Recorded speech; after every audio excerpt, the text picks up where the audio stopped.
안녕, 묘애기들. 목요일입니다. 오늘 또 한번 우리 지난주의 말씀을 한번 다시 생각해 볼 수 있는 시간을 가지면 좋을 것 같습니다.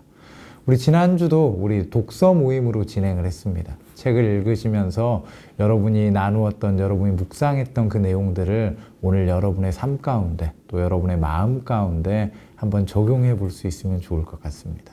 오늘은 또 특별히 좀 게스트를 한 명 불렀어요. 우리 책을 읽으시면서 어떤 묵상을 하셨는지 한번 좀 들어보고 싶은데 혹시 좀 약간 부끄럽게 있네요. 그래도 한번 좀 나눠주실 수 있으실까요? 안녕하세요. 안녕하세요. 네. 제 묵상은 저기 책의 189페이지에 보시면 그 능력이 두나미스라고 하더라고요. 그리고 뭐 절제, 사랑 뭐 이런 거 이야기하는 거 보면서 그냥 이 뭐랄까요? 어렵다.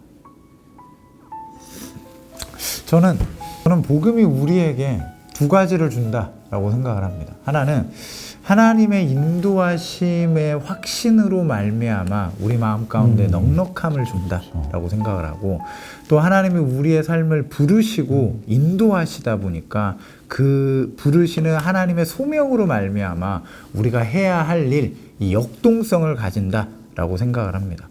그렇다 보니까 오늘 여기 말씀에도 보면은 이 능력이 다이나믹이라고 하지 않습니까?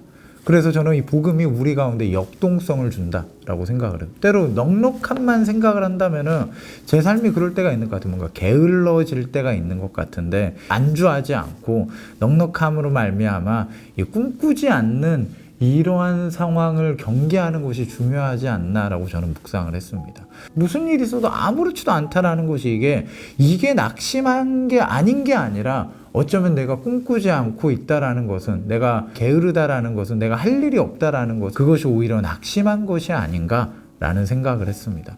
그러면서 이 책에서 계속 이야기하는 것 중에 하나는 이 소명과 비전을 이루어 나갈 때 하나님 안에서 마음껏 신뢰하고 소망해라 라고 말을 했습니다.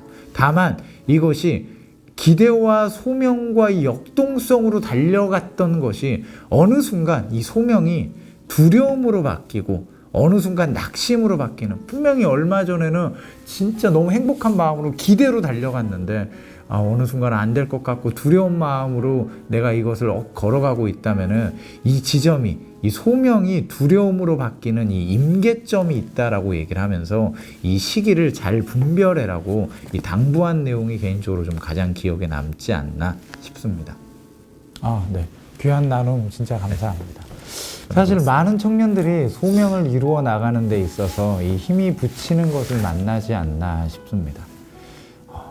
그러나 결코 이 복음이 포기해라, 포기하면 편해 라고 말하는 것은 아니다 라고 생각을 합니다.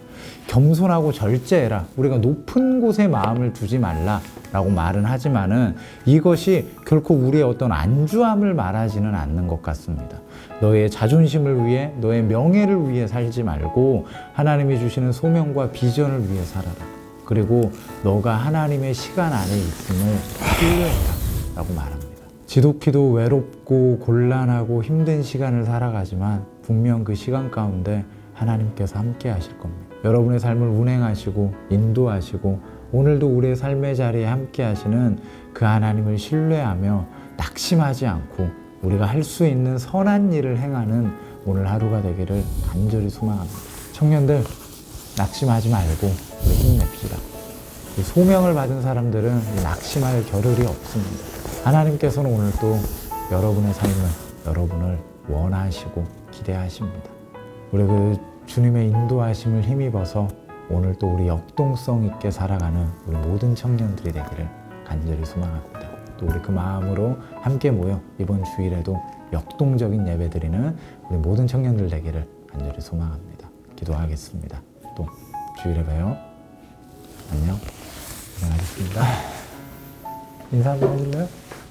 안녕. 무슨 인사를 해달라고 사람들 다 인사를 안 해.